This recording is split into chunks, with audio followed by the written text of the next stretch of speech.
नवरात्रि को लेकर भक्तों में उत्साह। नैनीताल के मंदिरों में भक्तों की लग रही भारी भीड़। जगह जगह भजन कार्यक्रम का आयोजन। तनौरी स्थित गंगनहर पुल के पास बना गड्ढा, कभी भी हो सकता है बड़ा हादसा। वाहन चालकों ने की मरम्मत कराने की मांग। पौड़ी में सीनियर सिटीजन से पुलिस कर रही मुलाकात। डोर टू डोर जाकर पुलिस कर रही मुलाकात। सीनियर सिटीजन की समस्या का हो रहा समाधान। मुनिकरेती में होटल और स्पा सेंटरों में छापेमारी से हड़कंप। 40 में से 18 होटल व सेंटरों में मिली गड़बड़ी। पुलिस ने फटकार लगाकर ठोका जुर्माना। चारधाम यात्रा को लेकर प्रशासन सख्त। मुंशियारी में साइबर अपराध को लेकर किया जा रहा है जागरूक। पुलिस ने लोगों को दिया उचित दिशा निर्देश।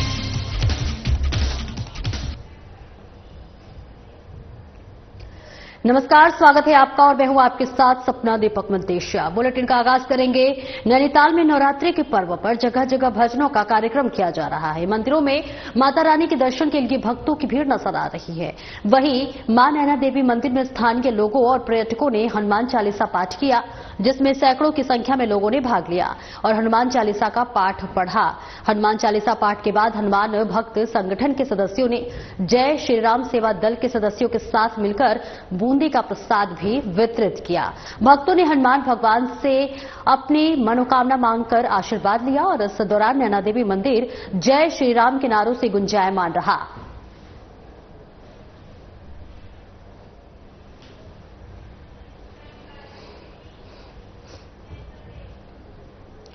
बहादुराबाद में कृषि विज्ञान केंद्र के पास गंगनहर पुल के सिरे पर एक बड़ा गड्ढा जान माल के लिए खतरा बना हुआ है। पुल से पहले सड़क किनारे बना ये गड्ढा लगभग 2 मीटर लंबा और 1 मीटर चौड़ा है और गड्ढे की गहराई भी काफी ज्यादा है, जो इसी मार्ग से गुजरने वाले वाहनों के लिए बड़ी समस्या बना हुआ है। इस मार्ग पर भारी वाहनों का आवागमन लगातार होता है। वहीं स्थानीय लोगों का कहना है कि प्रशासन की लापरवाही के कारण ये समस्या लंबे समय से बनी हुई है और राहगीरों ने चेतावनी दी है कि यदि समय रहते इस गड्ढे की मरम्मत नहीं की गई तो कोई बड़ा हादसा हो सकता है। विशेषकर रात के समय ये गड्ढा अधिक खतरनाक साबित हो सकता है। स्थानीय लोगों ने प्रशासन से इस समस्या का तुरंत समाधान करने और आम जनता की सुरक्षा सुनिश्चित करने की मांग की है।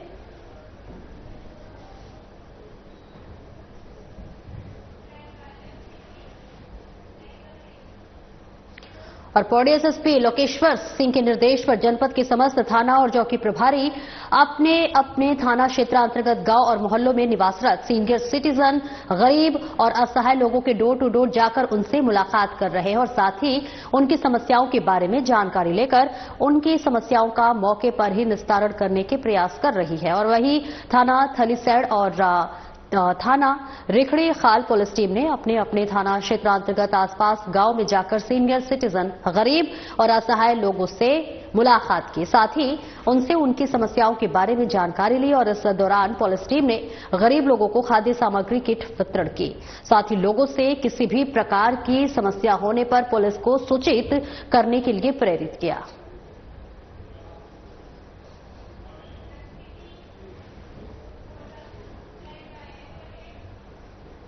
और वही मुनिकरेती थाना क्षेत्र अंतर्गत संचालित होने वाले होटल और स्पा सेंटरों पर पुलिस ने अचानक छापेमारी की है और छापेमारी होने से संचालकों में खलबली मच गई।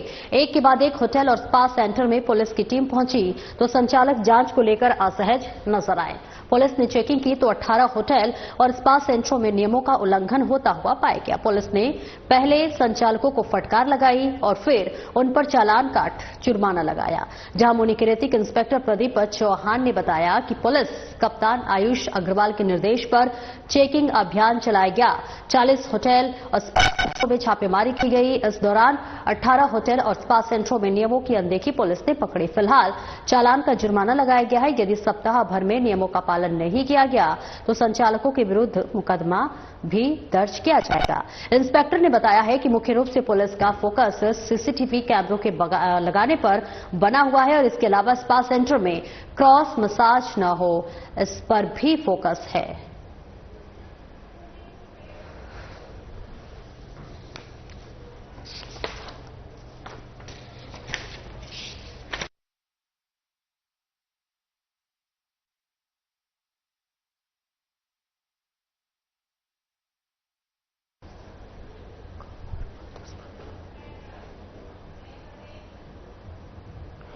और अगली खबर देहरादून से, जहां गौ तस्करों पर अब देहरादून की पुलिस एक्शन लेती हुई नजर आ रही है। जी हां, दरअसल गौ तस्करों पर देहरादून पुलिस का बार चेकिंग के दौरान गौ माता के हत्यारे गैंगस्टर इनामी आरोपी मुठभेड़ में घायल। बदमाश के पैर में गोली लगी। जहां सहसपुर क्षेत्र में तिमली धर्मवाला के पास हुई थी घटना। बदमाश की बाइक, एक 12 बोर तमंचा, एक खोखा कारतूस और एक जिंदा कारतूस भी बरामद किया। घायल बदमाश को विकासनगर अस्पताल में भर्ती कराया गया। एसएसपी अजय सिंह ने अस्पताल में अधिकारियों से घटना के बारे में जानकारी ली, तो वहीं मुठभेड़ में घायल बदमाश सहारनपुर का शातिर गौ तस्कर है और 1.5 दर्जन मुकदमे और विकासनगर गौकशी केस में फरार था। ऐसे में गौकशी और गौ तस्करी के मामले में क्लेम टाउन थाने का 15,000 रुपए का इनामी बदमाश हरियाणा के कुरुक्षेत्र में भी वांटेड है बदमाश। और ऐसे में पुरूवाला में हुई गोकसी की घटना को भी बदमाश ने दिया था अंजाम। खुशहाल सहसपुर थाना क्षेत्र में छिपकर रह रहा था बदमाश। गोकशी में शामिल अभियुक्तों की पुलिस द्वारा लगातार गिरफ्तारी और ऐसे में दबिश के डर से मौका देखकर फरार होने का कर रहा था प्रयास और बदमाश को पुलिस ने चेकिंग में घेर कर गिरफ्तार किया। पूछताछ में बदमाश ने रायपुर में हुई गोकशी की घटना को भी अंजाम देना स्वीकार किया है। और इसी के साथ मुठभेड़ में घायल बदमाश के खिलाफ 1.5 दर्जन से अधिक मुकदमे दर्ज है, तो वही बदमाश पर उत्तर प्रदेश और उत्तराखंड में गैंगस्टर सहित संगीन आपराधिक मामले दर्ज है।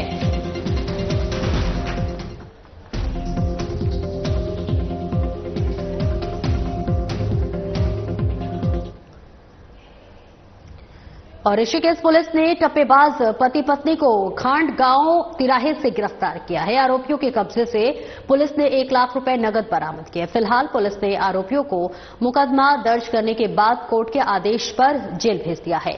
कोतवाल प्रदीप राणा ने बताया कि 30 मार्च को गुमानीवाला निवासी रेवती देवी नटराज चौक से गुमानीवाला ऑटो में बैठकर जा रही थी। इस दौरान रास्ते में एक पति पत्नी भी ऑटो में सवार हो गए। इस दौरान रेवती देवी के पर्स में रखे 1 लाख पति पत्नी ने चोरी से निकाल लिए और ऑटो से उतरकर फरार हो गए। ऑटो से उतरने के बाद रेवती देवी को अपने पर्स में रकम नहीं मिली, तब रेवती देवी ने पुलिस को शिकायत देकर मामले में मुकदमा दर्ज कराया। पुलिस ने भी तत्काल एक्शन लिया और श्यामपुर चौकी प्रभारी योगेश खुमरियाल की टीम ने तलाश करने के बाद आरोपी पति पत्नी को गिरफ्तार कर लिया, जिनकी पहचान भारतीय और मोनू निवासी अलवर राजस्थान के रूप में हुई है। आरोपियों की पहचान भी पीड़िता ने कर ली है, जहां आरोपियों के कब्जे से पीड़िता की रकम भी बरामद कर ली गई है। आरोपियों के आपराधिक इतिहास की जानकारी पुलिस जुटा रही है। फिलहाल आरोपियों को कोर्ट के आदेश पर जेल भेज दिया गया है।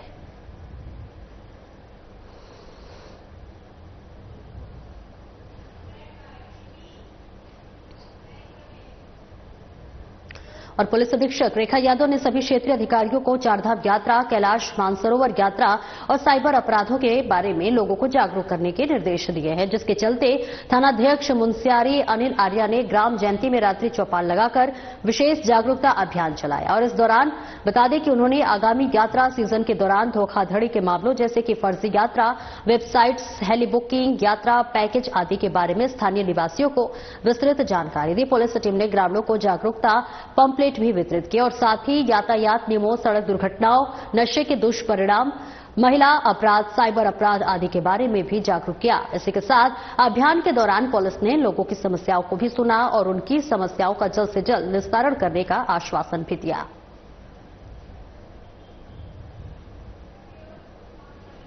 ठीक है, तो इसमें हैक होने से पहले अगर कोई ऐसी आपके व्हाट्सएप, आपके ग्रुप आपको लगता है कि कोई दोस्त हमारा मैसेज कर रहा है पैसे के लिए, तो कम से कम उसे फोन करके एक बार आप रीचेक कर लो। ठीक है, फोन नंबर तो होता है ना दोस्त का, उससे बोल लो भाई तूने व्हाट्सएप में डाल रखा है, इसको तुझे पैसे चाहिए। अगर फेक होगा ऑटोमेटिकली वो कह देगा ना ना, है नहीं। अगर हो सही हो मांग रहा होगा तो बता देगा। ठीक है, अब आपको पता नहीं चल पाएगा ना हमारी फेसबुक आईडी वो होगी, तो तब पता चलेगा जब आपके नाम से मैसेज हो सकता। ठीक है, तो इसलिए हैक होने से पहले अगर कोई ऐसी आपके व्हाट्सएप, आपके ग्रुप आपको लगता है कि कोई दोस्त हमारा मैसेज कर रहा है पैसे के लिए, तो कम से कम उसे फोन करके एक बार आप रीचेक कर लो। ठीक है, फोन नंबर तो होता है ना दोस्त का, उससे बोल लो भाई तूने व्हाट्सएप में डाल रखा है, इसको तुझे पैसे चाहिए। अगर फेक होगा ऑटोमेटिकली वो कह देगा ना ना, हैक हो सकता। ठीक है, तो इसलिए हैक होने से पहले अगर कोई ऐसी आपके व्हाट्सएप, आपके ग्रुप आपको लगता है कि कोई दोस्त हमारा मैसेज कर रहा है पैसे के लिए, तो कम से कम उसे फोन करके एक बार आप रीचेक कर लो। ठीक है, फोन नंबर तो होता है ना दोस्त का, उससे बोल लो भाई तूने व्हाट्सएप में डाल रखा है, इसको तुझे पैसे चाहिए। अगर फेक होगा ऑटोमेटिकली वो कह देगा ना ना, हैक हो सकता। ठीक है, तो इसलिए हैक होने से पहले अगर कोई ऐसी और आगे बढ़ेंगे जहां ऋषिकेश में लगातार अवैध निर्माण हो रहे हैं। जी हां, आपको बताते चले जहां जगह जगह एमडीडीए से बिना मानचित्र स्वीकृत बन रहे हैं अवैध फ्लैट और ऐसे में आवासीय मानचित्र पास कराकर बना रहे हैं अवैध फ्लैट। व्यावसायिक मानचित्र पास कराकर ही बना सकते हैं फ्लैट और वही निर्माण के बिना सेटबैक छोड़कर किया जा रहा नियमों के विरुद्ध निर्माण। ऐसे में अब अवैध निर्माणों पर कार्रवाई को लेकर किसका दबाव, अब किसके दबाव में एमडीडीए नहीं करा पा रहा है अपने नियमों का अनुपालन। वही उपभोक्ताओं से अपील है कि फ्लैट खरीदते समय एमडीडीए से स्वीकृति मानचित्र देखें और स्वीकृत मानचित्र में देखें कि कितना मंजिला निर्माण हुआ है। धोखेबाज बिल्डरों से बचे और इस महंगाई के जमाने पर घर खरीदना देखिए एक सपना है और ऐसे में सपनों को साकार करते समय सारी चीजों की बारीकी से जानकारी ले। एमडीडीए के स्वीकृत मानचित्र के विरुद्ध हो रहे हैं निर्माण कार्यों में फ्लैट खरीदने से बचे और ऐसे में फ्लैट खरीदते समय एमडीडीए से ले पूरी जानकारी। फ्लैट लेते समय जानकारियों में चूक हुई तो बड़ा आर्थिक नुकसान होगा।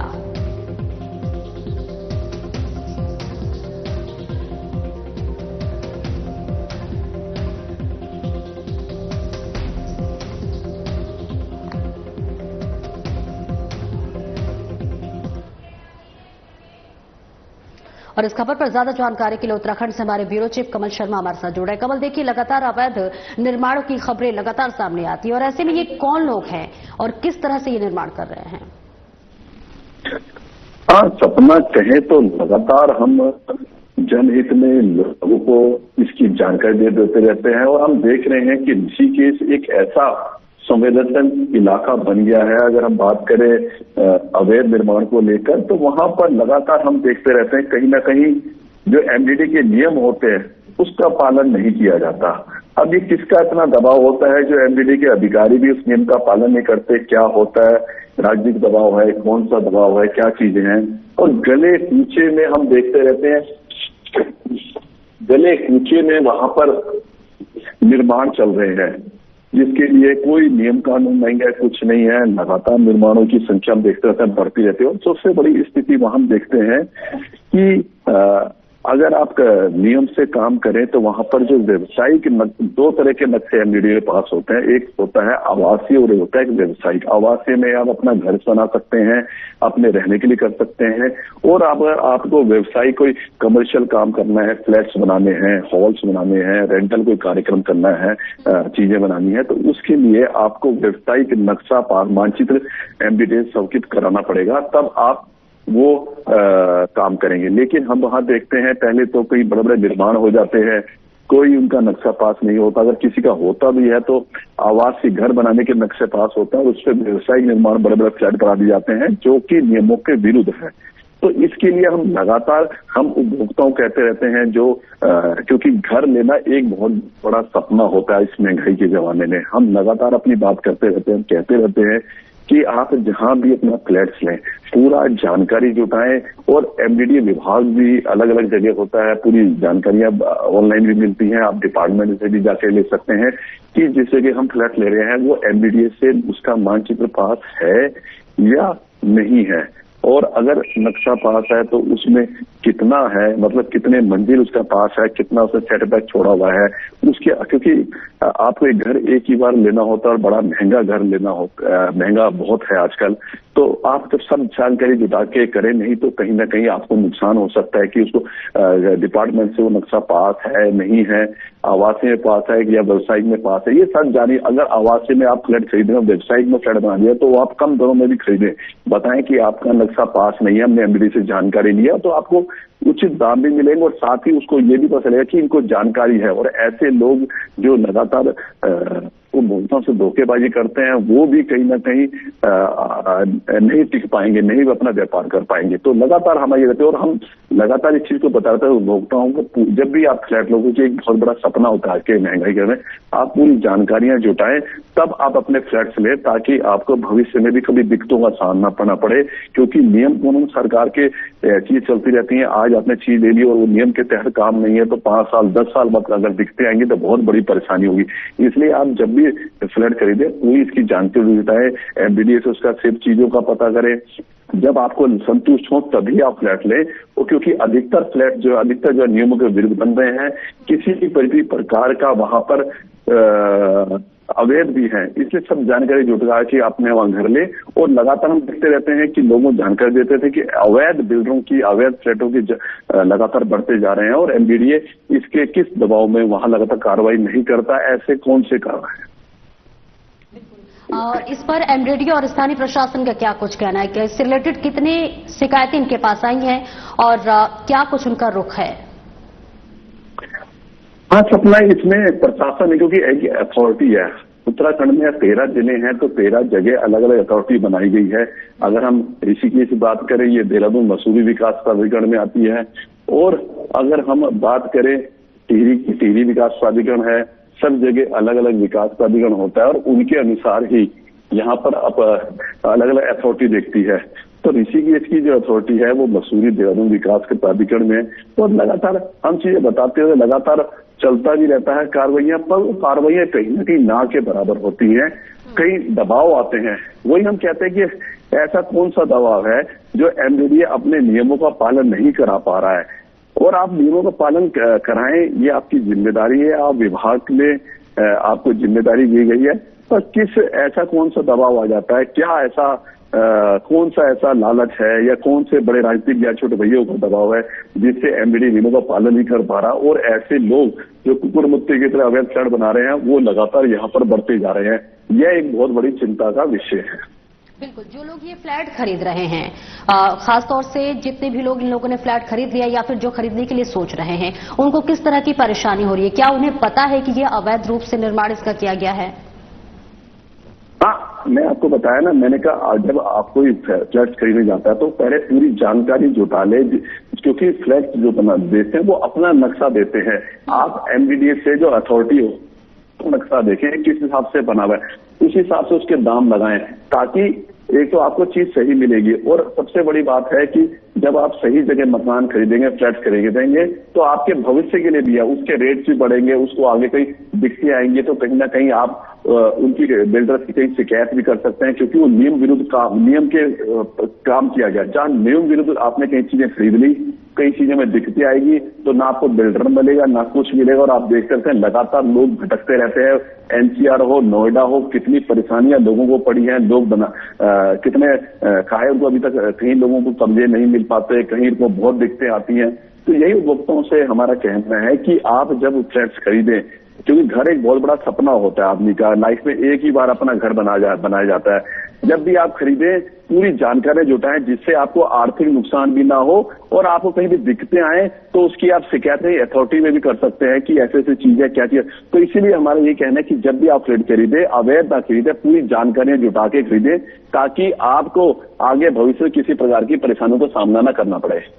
बिल्कुल, एक सवाल यहाँ एक और महत्वपूर्ण हो जाती है कमल, क्योंकि देखिए एमडीडीए को खुद पता है, और एमडीडीए आखिर किसका दबाव महसूस कर रहा है? क्या कोई स्थानीय प्रशासन या फिर राजनीतिक हस्तक्षेप है?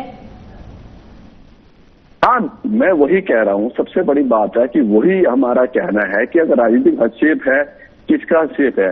कई चीजें पहले थी, वो धीरे धीरे अब चीजें खत्म भी हुई, लेकिन अब भी हम देख रहे हैं सारी चीज खत्म होने के बावजूद भी अब भी कहीं ना कहीं अधिकारी किस दबाव में है, मतलब किस दबाव में है जो एमडीडीए के अधिकारी गलत काम करवा रहे हैं, गलत लोगों को शेल्टर दे रहे हैं, और कहीं ना कहीं इससे विभाग की छवि भी धूमिल हो रही है कि आप क्या कर रहे हैं। अगर आप सही नियमों के विरुद्ध काम करेंगे, उपभोक्ता को फायदा मिलेगा और साथ ही आप लोगों का राजस्व भी बढ़ेगा, और जिससे विभाग का भी एक नाम होगा और एक बड़ा अच्छा मैसेज आता। तो विभाग भी ये कहें तो माननीय मुख्यमंत्री के पास है, और मुख्यमंत्री की छवि को सुधारना और जजों के पास डिपार्टमेंट है, ये अधिकारियों का भी फर्ज है। तो यही इसमें उम्मीद है कि अब प्रदेश के मुखिया पे ये डिपार्टमेंट है और अब नियमों का पालन होना चाहिए, जिससे ये पता चला कि अब मुख्यमंत्री के पास डिपार्टमेंट है, किसी प्रकार की भी लापरवाही बर्दाश्त नहीं की जाएगी। बिल्कुल, बहुत बहुत शुक्रिया कमल इस महत्वपूर्ण जानकारी के लिए।